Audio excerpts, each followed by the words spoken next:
Hi everybody, I'm Amy, this is my wife Maggie, and together we are ThinkerThemer, and today we're looking finally at our top games for Essen Spiel. Are we going to Essen Spiel? No, unfortunately not. Not this year. I have the most FOMO, fear of missing out, because this year it seems to be all about trick takers and heavy euros. It's like it was made for me. It really is, unfortunately. I know. Yeah. And also, how good if you're traveling, because you've got all these big euros and then all the tiny trick taking games can fit inside Nothing in the middle. Nothing in the middle. Just either the entire luggage or just like your carry-on, like multiples in your carry-on. Each box would be able to fit like 5 trick takers. True. So if you're bringing big euros back from Essen Spiel, let me know and I'll hide some trick takers in there on the way back for you to ferry over. Stowaway trick takers. Yeah, exactly. But that didn't stop us from looking at the entire list of games that are launching at Essen Spiel, and I feel like maybe it was a light year for Gen Con, and all of these big releases have been pushed into Essen Spiel because there's over 1,000 games that for the big euros for sure. Say that, well, there's not 1,000 big euros, but there's definitely over 1,000 games coming out, and it took quite a while to make our way through that list. So we did try and look at everything. Whenever we were even mildly interested in the game, I tried to read the rule book. So this list takes quite a lot of time. It does, so I will ask you to like the video, subscribe to the channel if you haven't already. Even if you don't watch it, just for the effort that's been in. Yeah, just for that. I don't even know if it's going to be good yet. Yeah, correct. But anyway, let's talk about some special mentions first of all, because we always sneak those into the top of the list. Well, the first one is one that I have been wearing for a long time, and that is Unconscious Mind. I'm almost like unconscious because I've been ready sold for this, but I am still so excited because the actual production looks like it's going to be just gorgeous, and it's a game that I absolutely, even at a prototype level, really love. So it's finally coming out, so very exciting. Yeah, can't wait to get our hands on that. And there's also, I think, an expansion around Nightmares that wasn't part of the prototype that we tried. Yeah, in the solo mode I didn't get a chance to play because it wasn't ready when we had the prototype, so it's something that is now part of it. Get ready to play by yourself. To be unconscious by yourself. Yeah. There's also a couple of games that were on my radar that, well, one, I think it almost scraped the list, and it's only because, you know, I'm not sure how it will actually play out, whether the mechanics will be good, but the theme really drew me in. Who am I? But it's called Propuh. If it was in Australia, it'd be like Proper.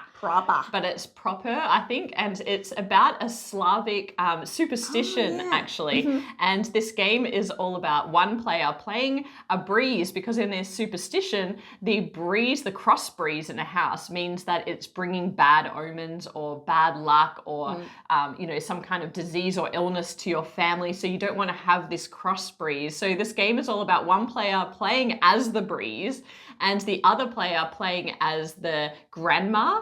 And so the grandma's goal is to move around and do all of the household tasks, like make the beds, and at the same time trying to stop the breeze from opening the doors and windows and creating this superstitious environment. You'll catch your death. And so it's this 2-player head-to-head. Interestingly, it is trick-taking, but you're playing out these tricks into different areas in order to put tokens down to get control over that area. It sounds like the gameplay could be quite abstract, like chess. So I'm not sure if Maggie would play it with me, but it is really cute. It's from, you know, it's from like a little publisher who I think is making like these wood productions. They're fulfilling from Kickstarter now. Anyway, that's a random one from me. Another 2 that I'll mention just briefly is one is called Help. I think it's Help, I'm Stuck in the Lift. And that one's coming from Thailand. And then Pot Holic. So I love Hot Pot, but that's coming out of Taiwan. That's a trick-taking game. But those 2 games, they have no rule books. So I don't know, like I can't really put it on my list. Hard to tell. You know, I've done that before, put things up, but there's so many games that do have rule books this year that I couldn't put on these, you know, maybe just because I love the theme. But they look really cute. So check those out. If I was there, I'd be definitely going to those booths just to check it out. Maybe not necessarily to buy, but to find out more. Well, and the other honorable mention is actually the Big Box release of Nusfjord, which is an excellent game. It has been out of print for a while, or hard to get for a while. And now it's actually been released as a big box edition with all expansions in there. I don't know if there's anything new. There's two new expansions. There's two new expansions. So there were two original expansions, which are included in the box. Now there's two new ones. One of which includes new meeples and a new mechanic. That's right. So there are the guest meeples, and so they are going to act as tourists in the fishing village and a new way to generate income, which is welcome in that game because it's very tight and very, everyone's competing over the same thing. So it'll be interesting to see how that changes the dynamic. We probably won't buy the big box just because we have everything else already, but I don't know. I know that they had, I think, a pre-order for just the expansion, so you might be able to just pick up the expansion if you already have the gold coins and the other excellent game, excellent solo. It was the one that even Amy enjoyed. Even I enjoyed it solo. Like it is just so smooth and easy to implement and a really fun puzzle. So go and check that out. And there's probably so many more games that we've already covered as part of Gen Con, because obviously a lot of the European releases are tied in with the same, games that were released in North America. We'll be featuring some of those games soon. 10 out of 10 is coming soon, and we'll be talking about a lot of those big releases. But for now, we're just going to talk about things that are new to us. So let's get into it. Okay, so my number 10 is, we're starting with a big Euro. There's going to be many more of them, but this game is Atlantis Exodus. Now, this game is all about players playing as kings who are trying to help citizens escape Atlantis before it ultimately sinks. And so what you're trying to do is you're trying to rescue as many people as you can and resettle them in other places and other professions. But what drew me into this game, because the theme, I'm like, okay, sure, not that into it, but the mechanics, it has a rondelle at the center of it, and you know how much I love a rondelle, but this is a really interesting one because the center player board, which represents Atlantis, has 3 layers to it. So it's like 3 circles, starting with a middle circle, and then, a center circle, then a middle circle, and then an outer kind of layer. But what the interesting thing is, across the course of the 3 turns that you have in, I think, 5 rounds, you are going to start by placing your worker in the center, so right in the middle, and you get to choose one action, but depending on which action you take, that's going to limit how you move out into the outer circles. So it's going to create options available to you, but it's also going to close off other options because you're trying to make a path from the inner circle all the way to the outer circle. And then at the end of each round, some of those circles are going to move. I don't know how they move, but they change the action spots available to you. So every round there's, kind of these tactical decisions of like, how is that moving and how do I want to play it out? And then there's also these, limitations they're placing. And I love a game that places some limitations because I like to try and puzzle my way out of the restrictions that a game is placing on me. So this one sounds really interesting. The rest of it looks pretty classic Euro. So you're trying to, I think, upgrade people through the professions. You're creating these like pillars of remembrance, and there's all these other things that are going on. But I just felt like that core mechanic seemed really interesting. We've seen a lot of moving wheels and things like that. Very hot. Even so hot right now. Yeah. And also, I don't know if you can call it a rondelle if you're moving from inside to outside, but there's a rondelle of action spaces. So I don't know. I feel like that's a bit of a blurred line.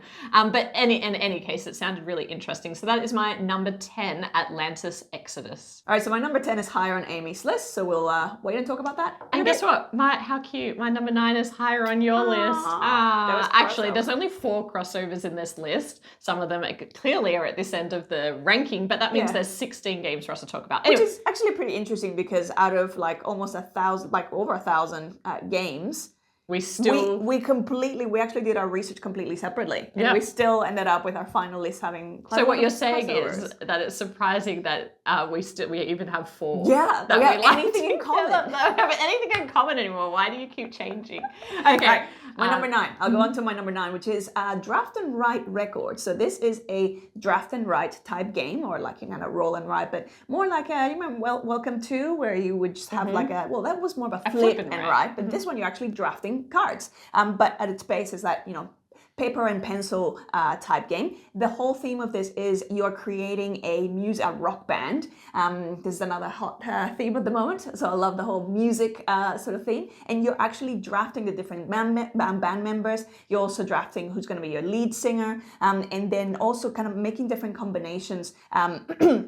To even arrange like the backstage staff to try and get more fans, try and get more money, get opportunities. And it's been kind of likened to, I'm not, like roll and rides can be a little bit hit and miss for me. This one, the theme is doing a lot of the drawing me in, but then there's also this drawing element, you in. That's a roll I and didn't ride. even see that. Yes, it's drawing me in. The other thing about it has been kind of likened to a bit of like Welcome To, which was probably the first sort of flip and write that I Still played. my favorite. And it's and it actually found it really satisfying. But also it's a bit, it looks like it's a bit combo-tastic. It's one of those where like one thing will chain to another, kind of Gashon Clever style. And so I'm like, oh, okay, like I usually really enjoy those things. So for that reason, it's on my list. So that's Draft and Write Records. Well, my number 8 is another big Euro.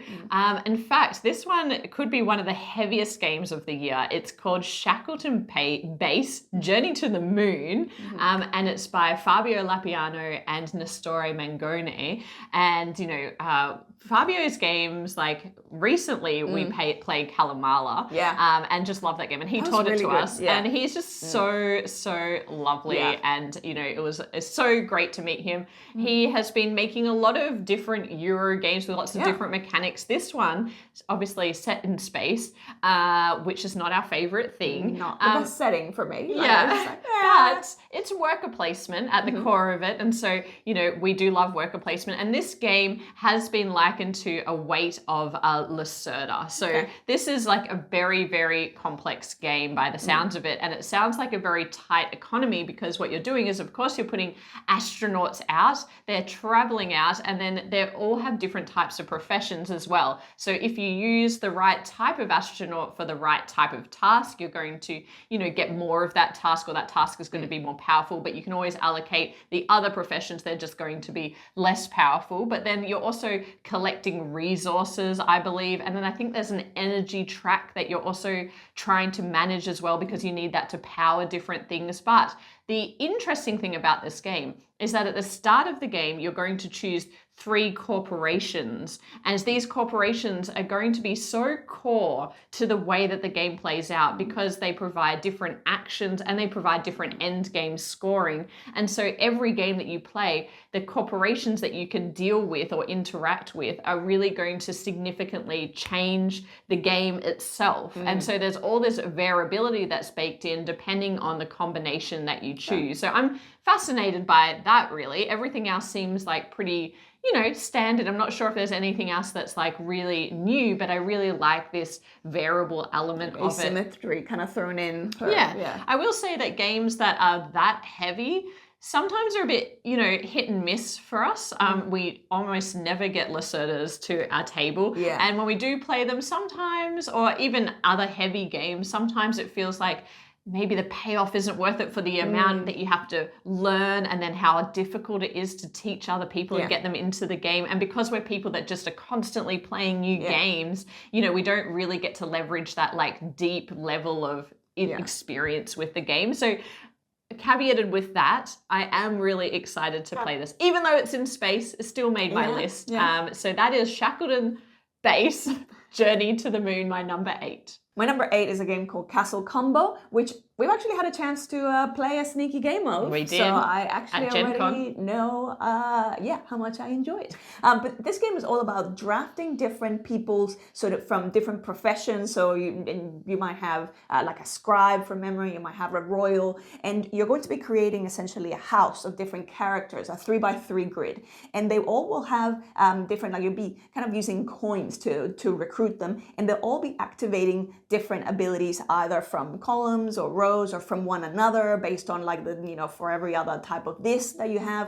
So the actual gameplay itself is fairly abstract. But what I really appreciate are two things. This is actually from the publishers of Far Away, and the artwork is really like intriguing and like appealing. Like the characters themselves are actually quite like I quite enjoy it. They're cute. They're cute, yeah. But also, even though it's an abstract sort of like, well, this triggers that, this triggers that. If you stop to look at the characters, it makes absolutely perfect thematic sense why the things trigger that, you know, that do. And so the whole time, like people are just kind of worried like about, you know, optimizing their thing. And I'm like, that's so clever. I enjoy that. And there's like even little mini, like a little mini gossip or like a little kind of joke or story kind of in there. And by story, I mean just like you see a couple of cards and you go, that must mean this in the background. So I really appreciated that. And it's, yeah, a fairly straightforward small box. It is, but there are a couple of mechanical twists that make this game pretty interesting. I really enjoyed my time with it as well because it's got your really simple rules overhead so you can teach it really quickly. But in the draft, there's an interesting change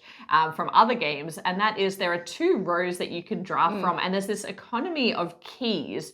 And at the start, there's a little character that sits in front of the rows, and that dictates which row you can draft from. So either the royals or the village, the more basic village characters.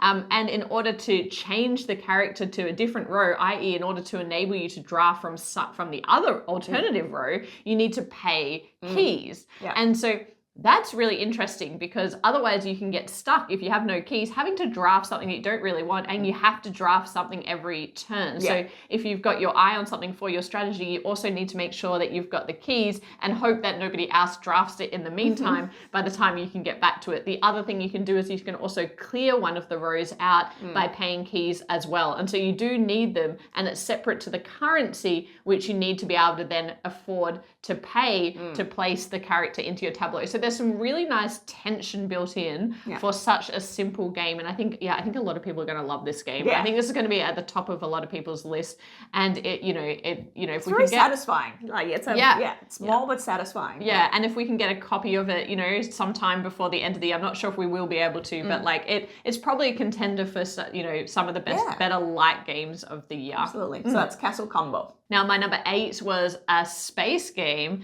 My number 7 was a space game. Now it's been rethemed as a Civ game, and it is Beyond the Horizon. So some of you might be familiar with the game Beyond the Sun, which was a wonderful game from a mechanics perspective. Just beautiful in terms of the way it just leverages tech trees at the center of it, and you're trying to decide how you go through the paths of different tech trees. I've only played this once, and I really enjoyed my game of it, but because it's space and because it doesn't have like a huge like thematic overlay to it, even though it is space and I probably wouldn't enjoy that, I didn't think Maggie would be into playing it as often because it's very, very mechanical in terms of just optimizing your resources in order to, unlock the next tech tree. But it is like brilliantly clever, and now it's in this civ building environment where everyone plays as a unique civilization. You're trying to unlock new technologies and abilities to progress your civilization. From what I understand, it's pretty true to the original, although I was watching Rado talk about it, and he was saying that Beyond the Sun has this variant where you can have the text that you're working towards face up, whereas in this one they're always face down, so you don't quite know what the next step is going to be. And he said he preferred having that information in advance. So I'm just really intrigued to play this. I definitely would be picking up based on the just the mechanics alone, and now it's kind of in a more interesting world where I feel like I'm progressing. It has a really big box. No, I can't remember if it's like it comes in a really I don't know. It looks pretty standard. I wonder what game you're thinking of. I don't know. I must think of some other space game that I was like, there's no way I'm playing that. That looks massive and not for me. Yeah, I like the element. I like the element of moving through and progressing and trying to do that in a more optimal way than other people. So that's why it's on my list. It's my number 7, Beyond the Horizon. My number 7 is a game called Galileo Galilei by Thomas Holic, who actually just came out of seemingly nowhere, and all of a sudden there's 3 everywhere. There's 3 of his games releasing at Essen. So there's going to be SETI as well, and tea garden are the other one. So they're all fairly like medium to heavy Euro games. So yeah, we're looking forward to Galilei in particular, because in this one you're actually playing as an astronomer during the time of the Inquisition, where you're not really wanting to stand out and say no, this is actually science. It's like no, we are going to take you away and rid of you.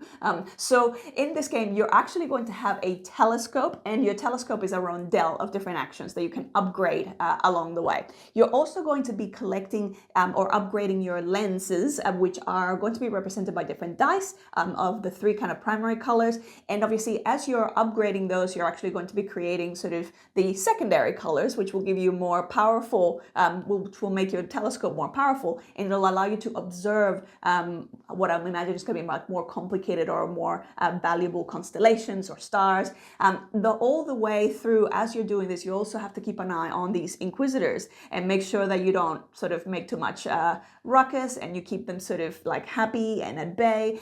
So I feel like there's going to be probably some kind of bribing that kind of goes on, and depending on the astronomer that you decide to play with, it's asymmetrical based on the historically how bad a time they had with the Inquisition. So in some instances it's actually going to be like, yeah, they're going to be different powers, but it's actually going to be that element might be considerably harder.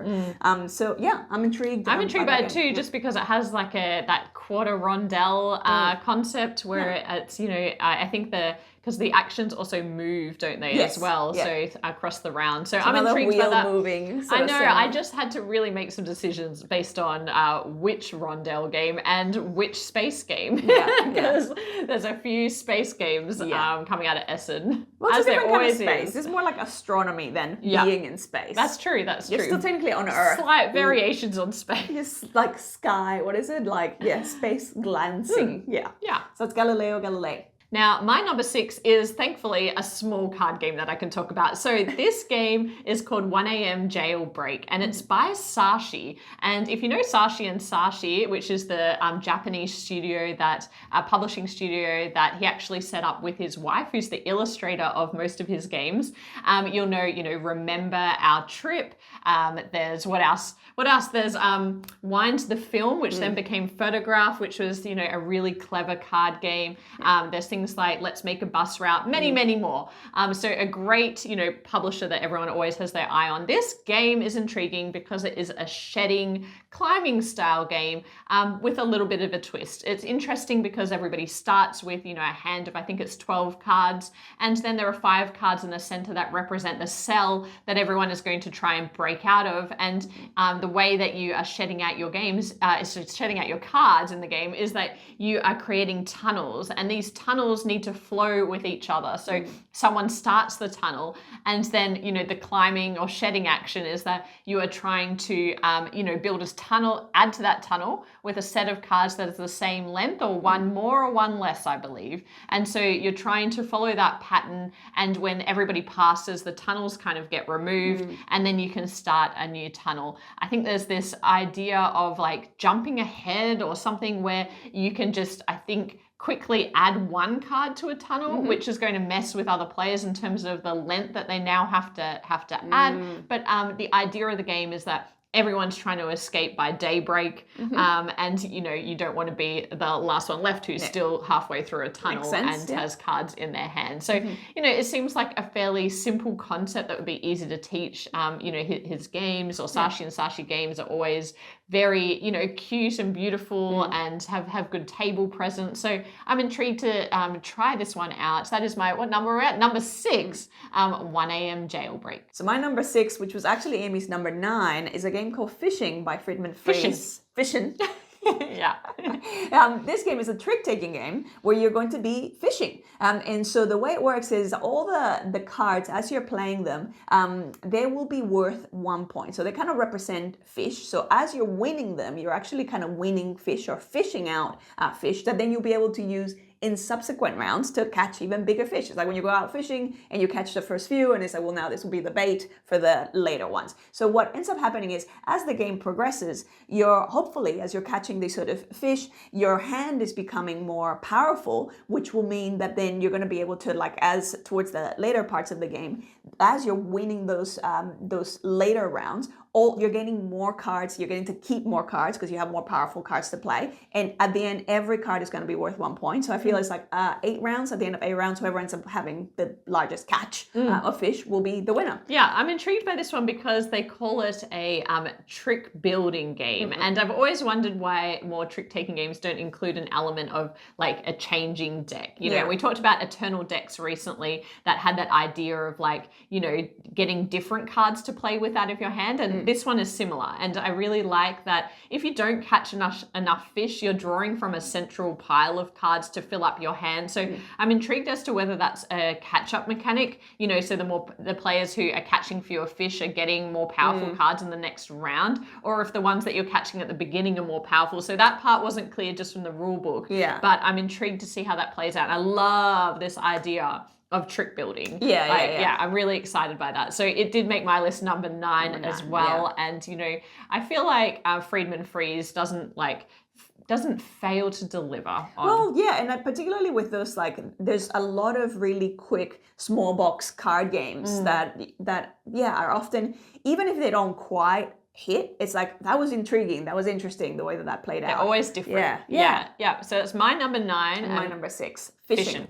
Now, my number 5 is a game by Isra C and Shay S. If you don't recognize those names, they are the designers of the White Castle, which was really popular last Essen, and then also the Red Cathedral before that. So they are very well known for packing a lot of Euro punch in a smaller box. And this is Flatiron. So this game is a 2-player only game. I think it might have a solo mode as well, but for the most part, it's a very competitive head-to-head game of resource management. And what are you doing? You're building the very famous architectural wonder that is the Flatiron in New York City and its unique triangular shape.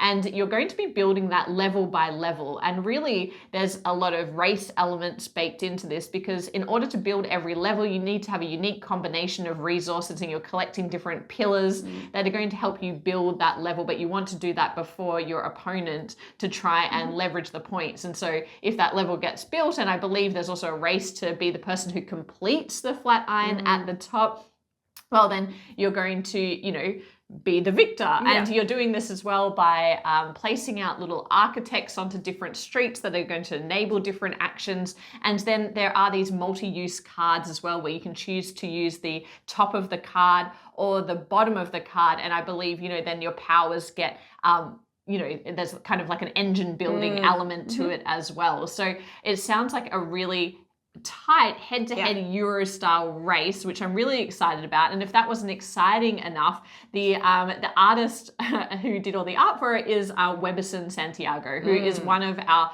favorite illustrators, graphic designers, you know, artists in the board game space. So that combo of the designers and the artists, that's a magic combo for us, and that's why it is my number 5. Flatiron. My number 5 is a game called Suna Valo, which is by the designer Ode, who also did, more recently, was part of the design team behind Planta Nubo, did La Granja, and what else? Cooper Island, which we also I really enjoyed. And so this one is it's a 2-player game, and it's a card game that feels like a Euro, like a, you know, big strategic game. So what you're going to be doing is you're going to be kind of creating your farm. So this is my happy place.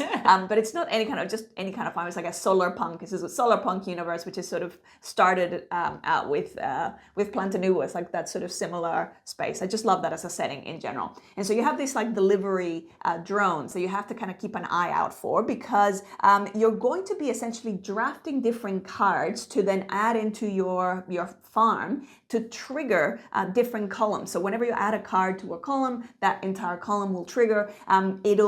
Which obviously is what's going to help your farm flourish, but also it's going to cost resources. So it's going to be a little bit of a balance. So I don't know a lot more about it. I was kind of intrigued by the colorfulness of the artwork. It's a setting that I usually enjoy. So I'm like, yeah, I'm keen for this. I'm keen to try it as well. Yeah, there you go. So that's Suna Valo, which is kind of meant to mean Sunny Valley. So it's like a take on Sunny Valley. Okay, so my number 4 is Maggie's number 10. Yeah.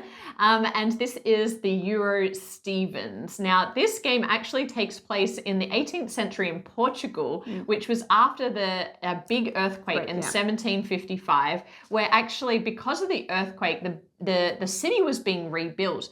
And so glass became super in demand because everyone was replacing and building buildings with new windows. And so there was a British entrepreneur named William Stevens, and he basically stepped in and was like, I can make some money here. No, I got glass. I've got glass. You need glass? I've got glass. And so basically this game is about developing his industry in glass making, and the way that it also had a flow-on effect to the rest of the economy. And it's also an interesting time in history, not just because of that, but because there was an impending French invasion as well. The Napoleonic invasion, which is when the game ends, when that kind of happens. So it's like at that point is where like, okay, who had the most points? And that's the kind of the timer of the game. So you can feel the French kind of heading towards the city, and that's like how players know that they need to kind of speed up what they're doing. So that's really fascinating, the way that they've tried to weave in a lot of the history and storytelling into this game. But essentially at the heart of this game is very much classic Euro style, where you are kind of trading off short-term gains for long-term like building out of your like, not action building, but improving the power of what you have available to you. So on your turn, you get to either, I think, take a cube. Glass, representing a different type of color glass or type of glass for different elements to make a different glass type item. Yeah, or you get to send a worker out as for a profession. And so to activate essentially one of deploy or activate one of your own kind of workers from your own like tableau. Or but your own board, when you remove them from your board, they actually unlock more powerful actions for future turns. And so the tension in this game is all about like, how much time do I spend kind of unlocking all of these upgrades versus going and getting the cubes that I need to get stuff done. So that is, that sounds very, very classic Euro, but the theme really kind of dragged it over the line for me. I'm really intrigued by it, and I love kind of anything that involves, we both do, like an artisan craft. So Stevens is my number 4 and Maggie's number 10. Well, my number 4 is a game called Panda Spin, which is by designer Carl Chudek, who is of innovation fame. And this is actually coming from a Chinese publisher. And the game is one of my favorite mechanics, which even though it's a very abstract mechanic, which is a climbing, shedding type game, which sort of bit of trick taking as well as part of it. But then the way it works is you have these cards that are pandas essentially, and they have two different, like two heads, like one side and the other side. So you usually start with the weaker side of the cards, and as you're playing, if you win the trick, you get to obviously kind of shed those cards. But if you lose, you get your card back, and that card is sort of upgraded to its other side, so it gets flipped. So all of a sudden now it's going to be really powerful as a card. There's this whole other thing of it's got this sort of shedding element, but there's also going to be this element of bamboo that you're going to be winning along the way. So it's really going to be a race to 20, collecting 20 bamboo. But at the same time, you kind of need to shed at the, like, as you're finishing up. So there's all of those things. I remember from getting a very, very brief demo of this, I was really impressed by the production, because it just looked stunning. The gameplay of it actually was really, really intriguing, and really kind of, it's like, it was intuitive in the sense of like, okay, yeah, this is how you would play kind of like a shedder type game or a climbing game. But yeah, this whole other concept of like the cards that you lose, that you're losing with, get upgraded. So sometimes you're actually better off doing that. And then, in subsequent rounds, if you play with any of the cards that you played that were upgraded, you still get to kind of shed. And so, there's a couple of really intriguing elements. Yeah, that mechanic of upgrading the cards is really, really cool. Honestly, you know how sometimes I try and sneak in more games onto my list? Well, I suspected this would be on your list, so I didn't put it on mine. So that was a bit cheeky, because I actually am really anticipating this game. I think that apparently there's been some changes even since we played it, and so I'm excited to see what that new rule set is like. Honestly, I found it quite hard to get my head around what I was doing, but I actually find shedding climbing games a lot harder cognitively than trick-taking games. Which is bizarre, because you're good with sequencing of numbers. I know. So it's really strange. I just can't find I think too short term about it, whereas trick-taking I can think far in advance. So I don't know why, if it's because it's like the game state is so in flux because you don't know how many cards people are going to play. And so it's probably a bit more tactical than strategic. Yeah. I don't know. That's just my first hypothesis. Anyway, that is not Maggie's number 4. Panda Spin. Now, my number 3 is a grail game for me that maybe only I care about and nobody else cares about, but it's a game called Milkuro, which is by Tsutomu Dejima, a Japanese designer. And actually, this game is a remake and pretty much a direct remake of the game Trick Taking in Black and White. Now, every time we've gone to Japan, this is one of those games that is on the list. I've been looking for forever. When other people have gone to Japan, I'm like, if you see this game, can you please buy this game? Very elusive. Yeah, and so I was super excited to see this. As soon as I saw the box cover, it's called Milkuro, and it's like milk themed, and it's a very light theme. But because it was in black and white and a Japanese trick take, I was like, could Milkuro. this... I think it's like milk and oscuro, which is like dark. So it's like milk and dark. Black and dark. Yeah, there you go. We figured it out. Mystery solved.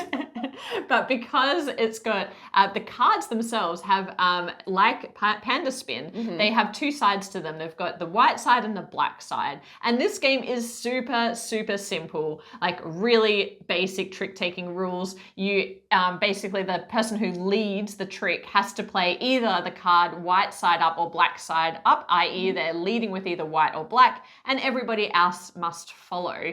Now, what you're trying to do is you're trying to balance the number of white tricks you win with the number of black tricks you win. Because if you balance it, you get the number of tricks that you've won in points. Whereas if they're out of balance, so if you get 2 white tricks and 1 black trick, well, then you get negative points. So you'll get -3 points in that example. And so it is like very highs and lows in this game. And depending on what the player leads with, you're kind of stuck with like, oh no, now it's going to be like a white trick and I don't need any more of those. So I need to lose this one if I can with the cards, but then maybe I need to give up a really powerful black card. So it's like the tension of which values are at which side of the card. So it sounds super simple. Honestly, this is number 3 just because, when you're like, oh, finally I could get my hands on this game, and there's like too much expectation placed on the game as well. I'll probably be like, oh yeah, it was fine. But I enjoyed the years looking for it. So that is my number 3, Milkuro. All right, so my number 3 is higher on Amy's list. And my number 2 is higher on Maggie's list. So we'll go to my number 2,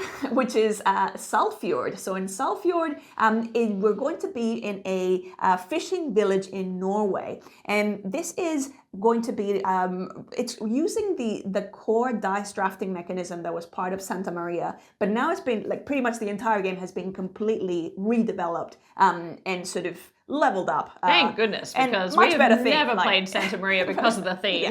So it is a much, much better theme. A theme that I actually really, really like. So in this game, again, so you're playing as in a fishing village, and you've got the options of like your ancestors were always just about the fishing. And obviously you got the fishing in your blood. But now you're at an interesting crossroads where, hey, there's a lot of other opportunities. There's now trade that's opening up. There's opportunities to construct buildings, expand the settlement, like build it up. And so you're going to be drafting different dice that are going to then be activating these rows and columns in your village.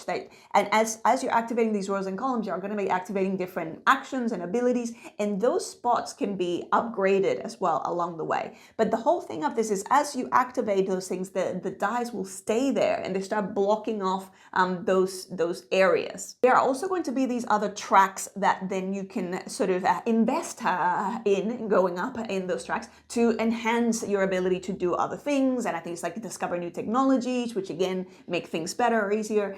So yeah, I really love this theme. I'm really intrigued by that dice drafting and sort of grid mechanic. And so yeah, really keen to check this out. And so that is my number 2, Saltfjord. Now, my number 1 should come as no surprise to anybody because I've been talking about it. Yeah, Maggie's number 3, but it was my number 1 most anticipated game of the year. So here we are. We're at the end of the year and the game is finally coming out. It's Stefan Feld's Civolution. Now, why is this game so high on my most anticipated list? Because I actually quite enjoy 4X games, and this is a 4X game that is civ building. Yeah. And essentially a 3x because there's no combat. Really. Yeah, there is no combat. And so they've removed the part that, we're less into and put it in, it's taken it out of space again to get it out of space. It's in a really interesting setting because you're these deities or these beings that are taking your final test on creating a civilization.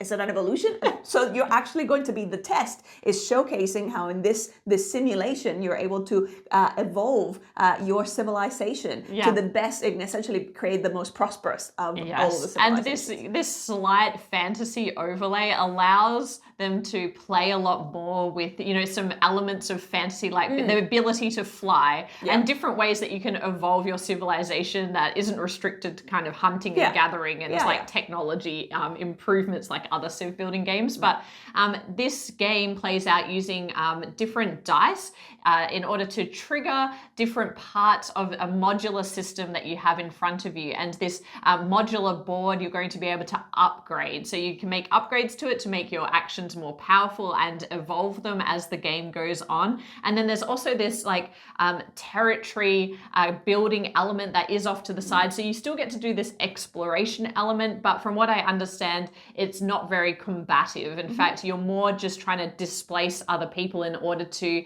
generate resources and that type of thing. So it's much more of a peaceful element of the game than in other 4X designs. But yeah, this is just a game that I'm super excited about because Stefan Feld makes amazing Euro game experiences. This looks like one of his biggest yet in terms of like quite the literally, design. but also table hog wise. Like we saw a demo of it spread out on last year's Essen, and it like in a massive table, it took up the entire table, and I think there were some elements that were like still just to the side. So I am intrigued by such a huge experience coming from Stefan Feld, but also like I do enjoy this concept of like tech trees as well, and using your dice to like unlock different areas of it, make your way through different tech trees. And it sounds like it's one of those games that you're not going to be able to do everything. It's going to take over multiple gameplays. Every game you're going to be able to kind of explore a completely different area, a completely different strategy. So I really, really enjoy that. Yeah, I like the idea of specializing in something. And I feel like this game is just it's going to have lots of longevity because of all the variability, and it's just sprawling game, but it doesn't look too heavy. It looks like, yes, you're probably going to have to learn a lot of iconography and rules, but it doesn't look super, super heavy in terms of the way it plays out. Like the play time of it is a bit on the longer side. I'm ready for it. We haven't had many big Euros this year. Bring it on. That is my number 1 and Maggie's number 3, Civolution. And my number 1, which is also Amy's number 2, hotly anticipated by both of us. Yes, is Black Forest, which is by Uwe Rosenberg and Tito Lorenz. Now, this is another glass-themed game, but this is kind of like Glass Road plus. It's sort of like a much more complex version. Yeah, actually, yes. Because Uwe had said that this was the game that he originally had in mind when he pitched out what then became Glass Road, which is a pared-back version of what this game Black Forest is, much heavier. Yeah, so in this one you have the wheels, the resource wheels of the resources and the kind of production, and then you're starting out with your own kind of very humble village, and then you're going to be building that out through first you're going to be going out and traveling to different villages to be able to kind of collect resources and construct different buildings, which again will power up your abilities. Yeah, and so there's a bit of like territory management. You are building buildings that are going to give you more long-term benefits versus getting the short-term things done that you need to, like leveraging the resource wheels at the right time, just like in Glass Road. But I also like the element of, at some point, your glass hut, I believe, migrates to a different area, and that's because